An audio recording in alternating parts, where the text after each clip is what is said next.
Selamat pagi, saudara. Saya Pascal Siswari kembali menyapa Anda pagi ini di Kompas Bisnis. Nah, hari ini kita akan banyak bahas soal e-commerce, saudara. Soal belanja daring yang makin ngetren dan mendapat berkah yang cukup besar saat pandemi seperti ini. Orang-orang nggak bisa keluar rumah, lalu juga mau belanja, mau nggak mau harus lewat daring.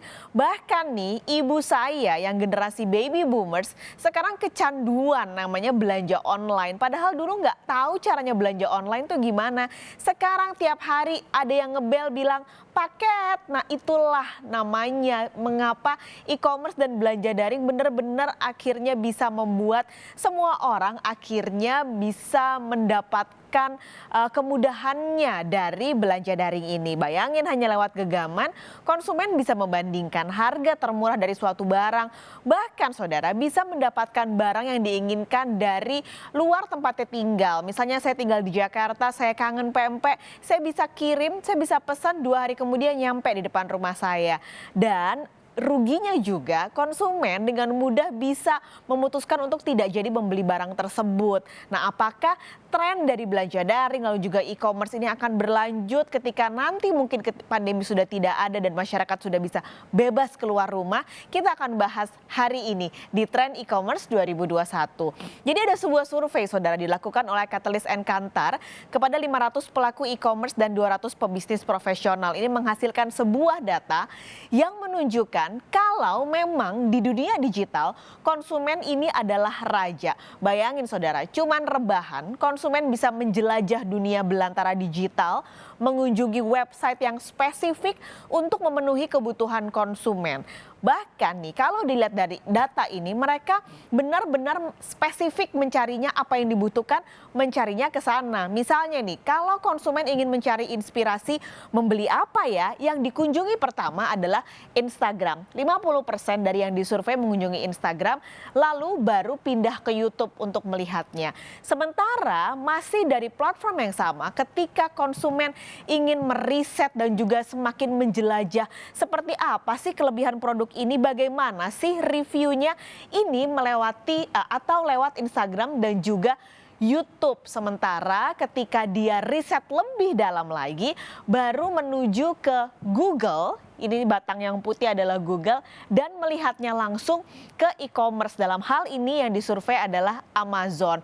Jadi untuk meluncur dari dia pertama kali melihat, mereview dan meriset, e-commerce ini masih dilihat dari sisi untuk meriset saja. Sementara ketika untuk melihat jatuh cinta pertama kalinya ini baru dari Instagram dan juga YouTube.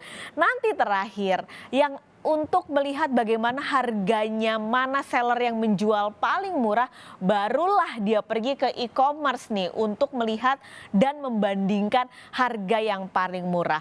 Ini juga bisa jadi taktik untuk para UMKM. Seperti apa sih supaya konsumen benar-benar bisa jatuh cinta pada produk yang dijual ketika melihat di Instagram atau YouTube misalnya.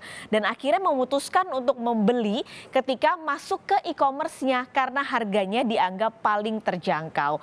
Nah, sebagai raja saudara, konsumen ini tentu makin terbentuk karakteristiknya. Apalagi sudah banyak atau bertahun-tahun ini melihat bahwa dunia digital dan e-commerce ini sangat mudah untuk mendapatkan barang. Nah, Idea Communication ini menganalisa nantinya akan ada 4 tipe konsumen semakin terbentuk ini di konsumen ini, dan gambaran juga tentunya untuk para UMKM. Demand seperti apa yang bisa dicuil peluangnya untuk bisa mendapatkan cuan. Jadi memang UMKM mau nggak mau nih harus didikte dengan keinginan konsumen. Yang akan dibahas pertama ini adalah compressionalis. Jadi konsumen ini adalah tipe dengan konsumen yang gak mau ribet karena hidupnya udah ribet. Waktunya habis di kerjaan karena sibuk dan terlalu lelah kalau harus cari-cari barang lalu juga riset barang yang dia mau. Jadi menurut dia belanja itu harus less stress. Mereka gak mau cari tampilan yang ribet, pokoknya mau belanja yang super simple. Ini compressionalis. Lalu ada juga golongan kedua adalah kindness keepers. Nah, ini adalah tipe konsumen konsumen yang mengutamakan value atau nilai dari barang yang dijual. Misalnya, apakah barang ini ramah lingkungan, lalu apakah barang yang dijual ini ikut memberdayakan kelompok terpinggirkan. Nah, konsumen ini bahkan nggak segan-segan bisa memboikot brand yang dianggap berdampak buruk pada lingkungan dan juga sosial. Sementara yang ketiga adalah market makers. Nah, ini adalah buat mereka yang mengutamakan bisnis lokal dan inovatif. Ini juga untuk UMKM yang inovatif bisa nih merujuk pada konsumen yang seperti ini. Tapi kalau mereka ternyata nggak terpuaskan dengan yang dijual di luaran sana, bisa saja mereka berpikir untuk mending bikin sendiri, bikin UMKM sendiri. Nah, ini banyak terjadi di negara berkembang karena di negara berkembang inovasi ini nggak seramai dan nggak serius di negara maju. Yang terakhir adalah cyber cynics. Nah, ini adalah kelompok-kelompok yang apatis pada perusahaan teknologi besar dan juga big data. Jadi mereka benar-benar harus yakin kalau mereka belanja daring, data yang mereka masukkan ke situ tidak akan disalahgunakan. Jadi ketika mereka nggak yakin, mereka nggak akan ngeklik. Nah, dampaknya saudara, algoritma yang muncul di gadget para cyber cynics ini lebih terbatas karena pencariannya juga nggak luas. Tapi saudara, belanja daring juga ternyata membuat konsumen ini nggak hanya semata-mata memikirkan soal harga. Ada datanya. Jadi riset yang dilakukan oleh Catalyst and Kantar ini menunjukkan bahwa harga ternyata masih ada di bawah dengan kenyamanan dan juga variasi barang yang ditawarkan oleh UMKM ataupun e-commerce. Jadi ternyata ketika misalnya dia melihat websitenya bisa lebih mudah diakses, barangnya selalu ada ketika ditanya ready atau tidak. Ini lebih penting dibanding ketika harganya sebenarnya agak lebih mahal dibandingkan dengan toko sebelah, tapi toko sebelah tidak memberikan kenyamanan. Nah, yang terakhir adalah jasa. Ini seperti kecepatan pengiriman, ini ternyata ada di bawah dari harga, variasi barang dan juga kenyamanan yang diberikan.